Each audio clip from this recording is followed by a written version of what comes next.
الحمد للہ وحدہ والصلاة والسلام علی من لا نبی بعدہ۔ میرے عزیز دوستو، بات یہ ہے کہ جس ماحول میں آدمی کا اکثر وقت گزرتا ہے اس کے اعتبار سے اللہ رب العزت اس پر اس لائن کی فکریں کھول دیتے ہیں، اور جس ماحول میں اکثر وقت نہیں گزرتا اس لائن کی فکریں اور اس لائن کی تقاضے، اس لائن کے امور اس سے شبہ لیے جاتے ہیں۔ ایسا مدد ہے، تم زمیندار سے پوچھو تجارت کیسے ہوتی ہے، نہیں بتا سکتا۔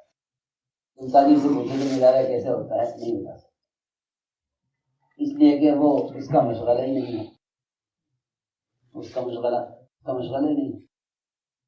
اسی طرح اس کام میں صبح شام ایک فکر پر عملے کا مجتمع رہنا ایک مدت کے بعد جا کر کام سے مناسبت ہو۔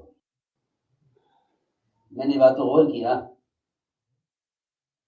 کہ صرف کسی کا کلام پر قدرت حاصل ہو جانا اس کا اس کام سے قطعاً کوئی تعلق نہیں۔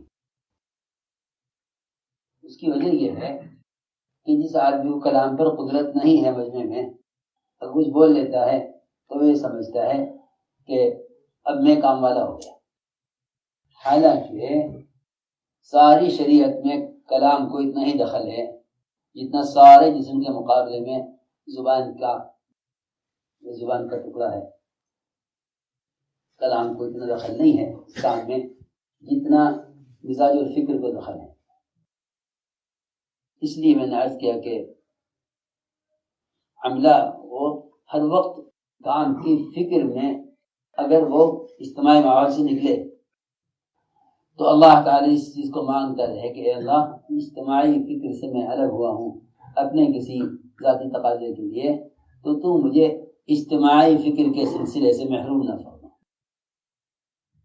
اجتماعی فکر کے یہ بہت اہم بات ہے۔ اجتماعی فکر کا ایک سلسلہ ہے، اور وہ سلسلہ متاثر ہو جاتا ہے جب آدمی اجتماعی ماحول سے کسی شخصی حاجت کے لیے نکل جاتا ہے۔ مسلسل جب تم بیان یا مشورے یا تجاویز کے ماحول سے باہر نکلو تو بس اللہ تعالیٰ سے اس بات کو مانگتے رہا کہ اللہ تو ہمیں اس کام کے فکر کے سلسلے سے محروم نہ کرو، کیونکہ جب کوئی عارض داخل ہوتا ہے نا کسی کام میں تو وہ عارض بعض مرتبہ چلنے والے کے رخ کو بالکل بدل دیتا ہے۔ اس کے رخ کو میں اس کا بیان فرما رہا ہے کہ جو گاڑی رفتار سے چل رہی ہوتی ہے نا، جتنی گاڑی کی رفتار تیز ہوگی اتنی ہی ذرا سی چوک پر تباہی زیادہ ہوگی۔ گاڑی کی رفتار سست ہو تو اس میں زیادہ بڑے حادثے کا اندیشہ نہیں ہے۔ رفتار گاڑی کی جتنی زیادہ ہوگی اتنا حادثہ بڑا ہوگا۔ جو کام جتنی قوت سے چل رہا ہو، جتنی تیزی کے ساتھ چل رہا ہو، اس میں ڈرائیور کو، چلانے والوں کو اتنا ہی زیادہ ہر وقت فکر مند اور متنبہ رہنا چاہیے،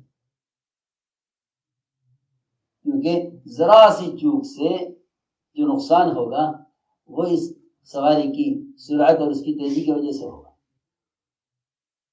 سواری کی سرعت ہے نا، اس کی وجہ سے نقصان ہوگا، ورنہ بیل گاڑی چلتی ہے، بوگی چلتی ہیں چوپاؤں کی، کوئی خطرہ نہیں۔ رفتار اتنی دھیمی ہے جیسے حادثے کا اندیشہ نہیں۔ ہلکا وین سی ہے پرانے کہ اسٹیئرنگ ہے اس کے ہاتھ میں، ادھر گھما دے تو کھائی، ادھر گھمائے تو سیدھا راستہ، اور ذرا سی چوک ہو جائے تو کہیں سے کہیں پہنچ جائے۔ اس لیے بات یہ ہے کہ یہ وقت کام کے شباب کا اور کام کے استقبال کا ہے۔ وقت کام کے شباب کا، کام کے استقبال کا ہے۔ اس وقت ہمارا سب کا اس کام کے اعتبار سے قرآن اور سنت کو اور صحابہ کرام کی سیرت کو آگے رکھنا اور تھامنا استقبال کے زمانے میں ابتدائی اور اعراض کے زمانے سے کہیں زیادہ ضروری ہے۔ اعراض کا زمانہ حالات کے اعتبار سے اگرچہ خطرناک ہو، لیکن اعراض کا زمانہ استقبال کے زمانے سے زیادہ خطرناک نہیں ہے۔ استقبال کا زمانہ بہت خطرے کا ہے، کام کرنے والوں سے حالات میں اس چیزوں کا مطالبہ کیا جائے گا جو ان کے کام کے بالکل منافی ہوں گے، ان کے کام کے بالکل منافی ہوں، اور وہ مصلحت کے طور پر ان چیزوں کو قبول کر لیں گے وقتی حالات کی وجہ سے۔ بعض مرتبہ ایسے حالات پیش آ جاتے ہیں، کام کرنے والے یہ سوچتے ہیں کہ اگر اس وقت یوں کر لیا جائے تو یہ وقتی مشکل دور ہو جائے گی۔ ہم سمجھتے تھے کہ وقتی فائدے تمہیں ابدی اصولوں سے ہٹا نہ دیں، وقتی فائدے تمہیں ابدی اصولوں سے ہٹا، بنیادی اصول ہیں کہ تمہیں ان سے وقتی فائدے ہٹانا دیں۔ اور ہم فرماتے تھے کہ مسالے تو پیسنے کی چیز ہے۔ دیکھو میں صاف طور پر عرض کرتا ہوں کہ اگر ہم کسی ظاہری اور وقتی چیز کی وجہ سے بے اصولی کر بیٹھے تو غیبی نصرتوں کا جو وعدہ ہے وہ مصالح پر نہیں ہے، غیبی نصرتوں کا جو وعدہ ہے وہ مصلحت پر نہیں ہے، بلکہ صحیح بات کی پر جمنے اور استقامت پر ہے، صحیح بات پر جمنے اور استقامت پر ہے۔ اور یہ جو ہے حتی اتاہم نصرنا، کہ یہ تو غایت اذیت کے لیے ہے،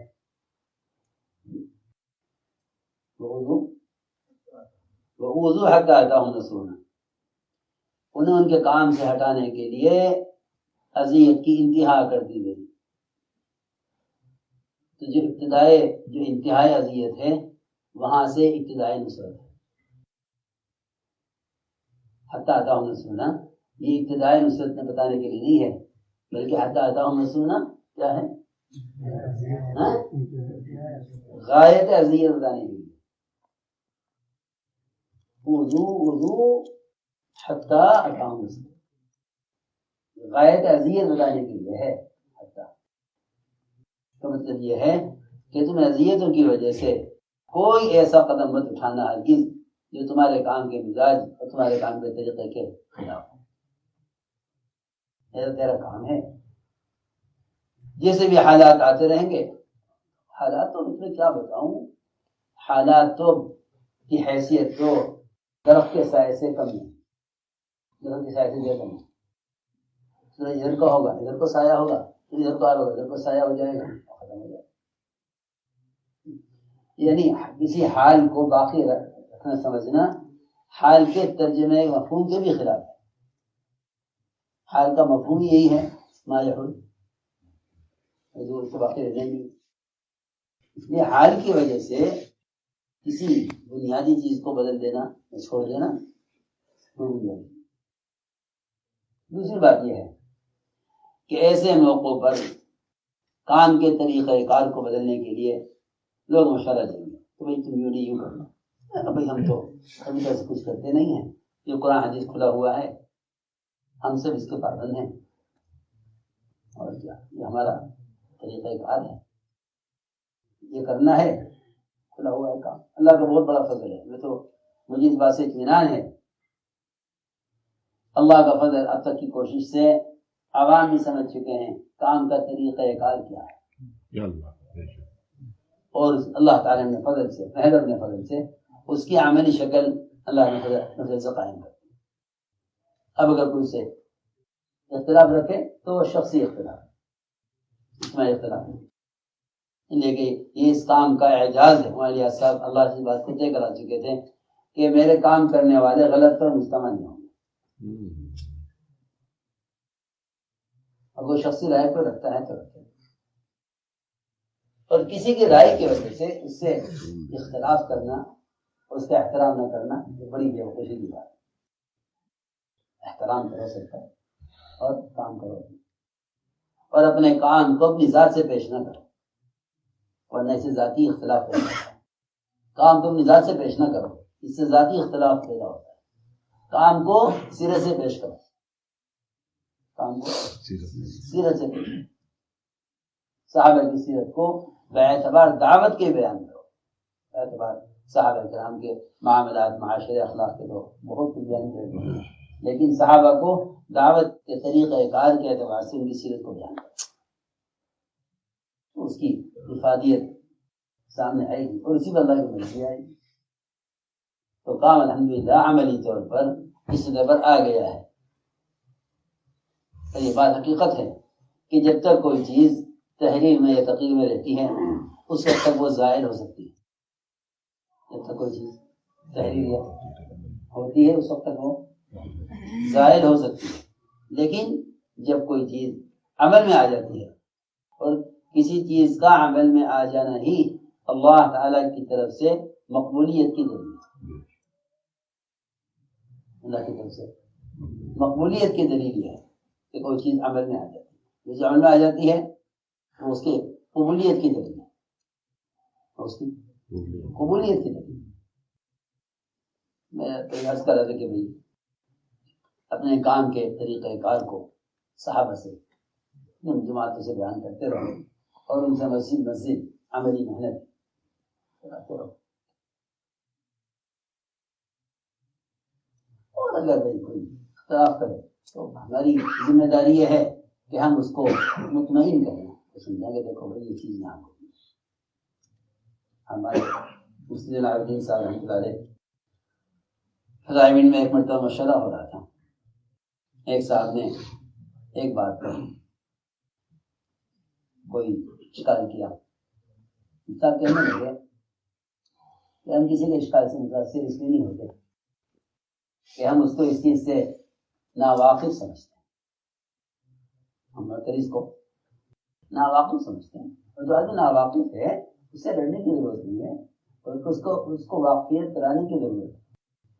ناواقف ہے اس کو بتاؤ کیوں ہے۔ تو فرمانے لگے کہ ہم اس لیے مطمئن ہیں کہ ہم ایک نظر اوپر دیکھتے ہیں، ایک نظر نیچے دیکھتے ہیں۔ تو آج اتنا سا دیکھتے کہ سر اوپر نیچے دیکھنے کیا مطلب ہے؟ کہنے کے اوپر سیرت میں دیکھ لیتے ہیں اور نیچے ان دونوں کا بیٹوں کو دیکھ لیتے ہیں، وہاں جیسا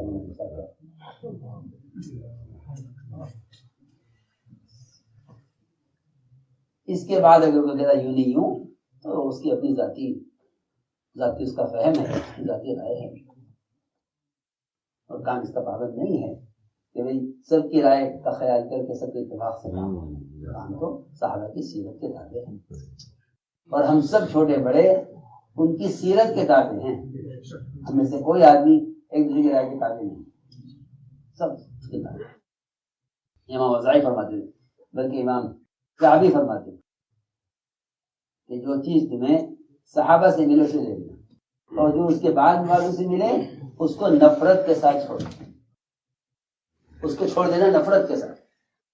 جو چیز تمہیں صحابہ کے علاوہ کسی سے ملے اس کو چھوڑ دینا نفرت کے ساتھ، ناگواری کے ساتھ۔ اور دیکھو آپ ضرور پڑھیں، قرآن پڑھیں، حدیث پڑھیں، لیکن اس بات پر ضرور غور کریں کہ اس دعوت کا طریقہ کار دور نبوت میں کیا تھا اور مسجد نبوی کے کیا معمولات ہیں۔ ہم میں سے ہر ایک کی کوشش کرو کہ جانے والی جماعت اپنی مسجد کو اس معمول پر لانے کا عزم لے کر جائے۔ کی بات یاد آتی ہے، ہم ایک نظر اوپر دیکھتے ہیں سیرت میں کیا ہے اور یہ کیا ہے۔ ایسا فرماتے تھے کہ میں اس کا بیان سنتا تھا، لکھتا تھا، اور جا کر اس کے بیان کے مفہوم کو سیرت میں تلاش کرتا تھا۔ کبھی ایسا نہیں ہوا کہ اس کی کوئی ایک بات بھی ایسی ہو جو ہمیں براہ سیرت میں نہیں، حوالے بیان نہیں کرتے۔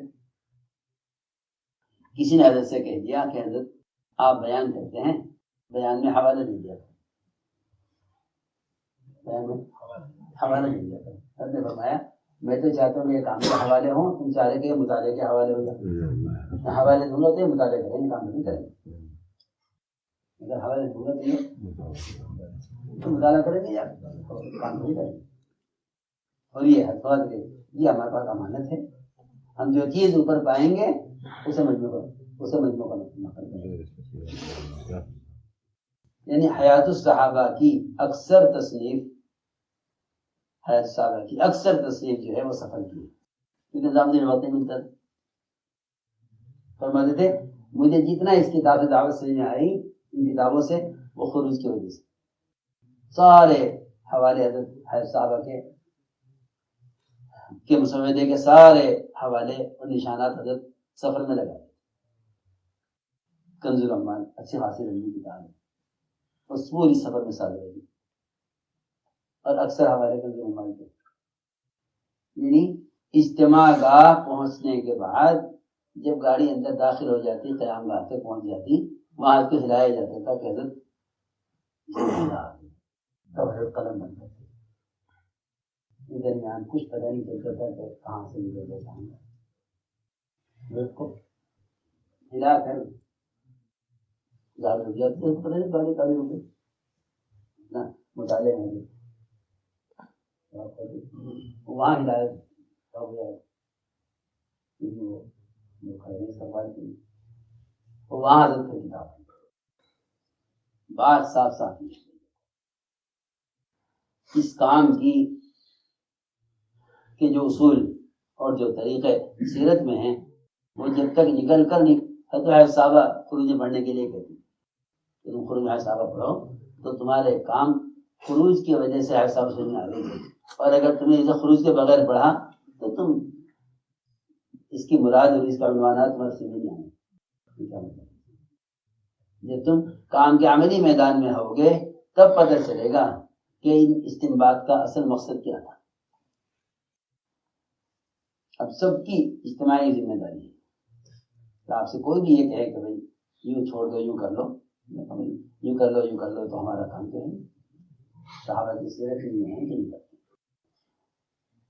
یعنی سارے دین اور سارے معاشرے کی اصلاح کا مدار ہی اعمال مسیح پر ہے. اس کا ہمیں رکھنا.